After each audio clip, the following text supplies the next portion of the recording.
Yon. Gagawin at Poong Santa Cruz, dasal at panalangin, no? Pag-usapan natin mga dasal at panalangin ng Poong Santa Cruz, no?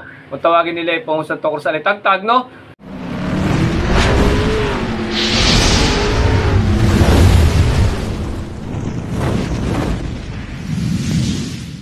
Yon. Gagawin at Poong Santa Cruz, dasal at panalangin, no? Pag-usapan natin mga dasal at panalangin ng Poong Santa Cruz, no? Kung tawagin nila ay Poong Santa Cruz alitagtag, no? Kung itong kaway po nito ay nagmula po sa alitagtag. Kagaya po, no? Bibigay ko yung dasal na ginagamit dito po sa alitagtag, no? Yung iba naman po, ginagamit dito yung dasal di Santo Cristo. Gumagana naman po siya, no? Kasi os part ng limang krus din naman.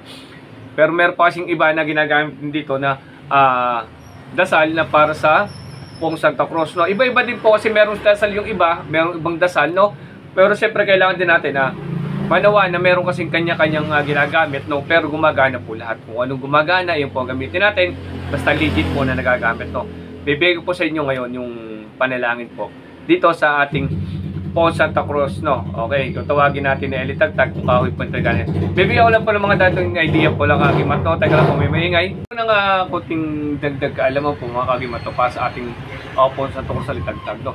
Ang ito po, pagka ganito po ang history po ng ano, ito po yung tinatawag na ay Poong Santa Cruz po, itong ganito po. Ito po yung Poong Santa Cruz. Tinatawag lang po itong alitagtag kasi nga po, yung kahoy po na ginagamit dito ay galing po sa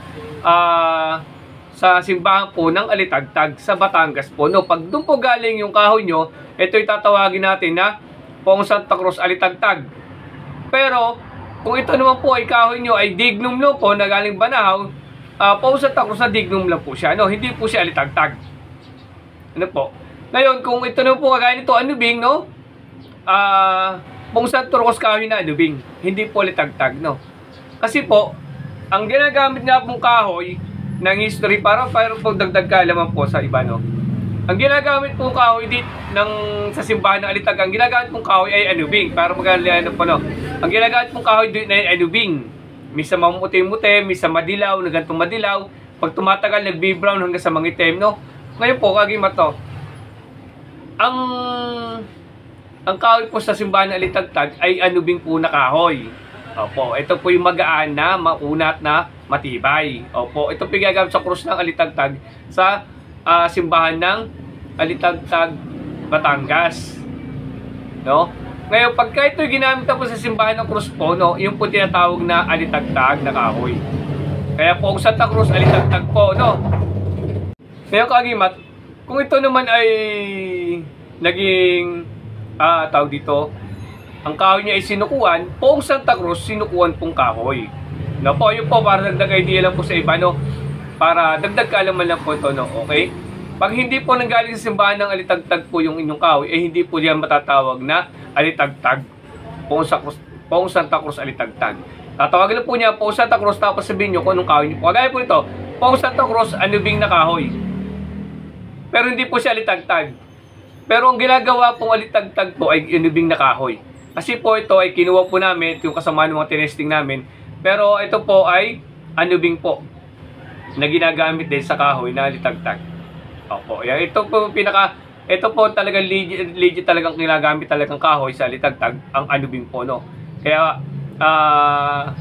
yan po ang anubing ay mabisa po talaga, no? Kahit Santo Cristo ang gawin nyo, kahit Tres Pico. So, nagpa-testing na rin tayo niyan, Santo Cristo, Tres Pico, pero anubing ang kahoy po, matibay po talaga. Napakagaling po talaga, isa sa hinahanga din po talaga, no?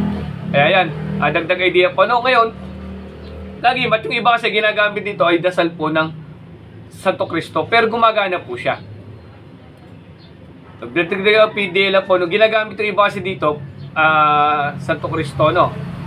Pero gumagana po siya, pag nag-testing po, gumagana po siya.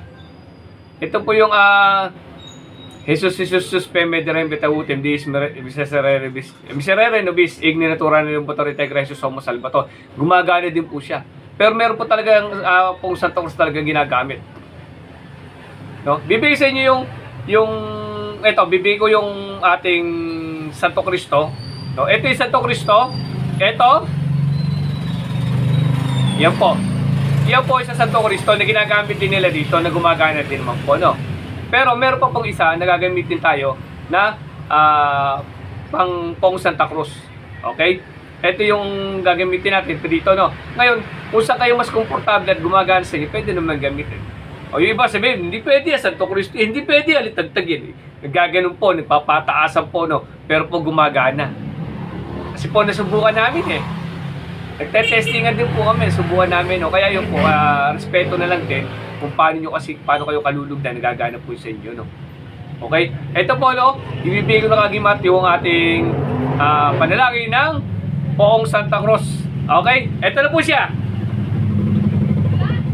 Ayan, mga kagimat, no? Ayan po yung Poong Santa Cruz, salitagtag, no? Ayan po yung gagamitin natin para sa Poong Santa Cruz, no? Opo, pero pinaliwanag ko po sa inyo yung iba't ibang klase ng kahoy at yung iba't ibang panalangin po na nagagamit po dito, no? Kayo na po ang magusga kung ano po nararapat, ayun po ang gawin ninyo. Huwag mawawala ng pagtawag sa Diyos Ama, Diyos Anak, Diyos Espiritu Santo. Yan, sa inyo lahat ang blessing, ma-blessing tayo lahat, no? Maraming salamat sa inyo lahat, no? Lahat ng papuri ay sa Ama. Maraming salamat at God bless inyo lahat.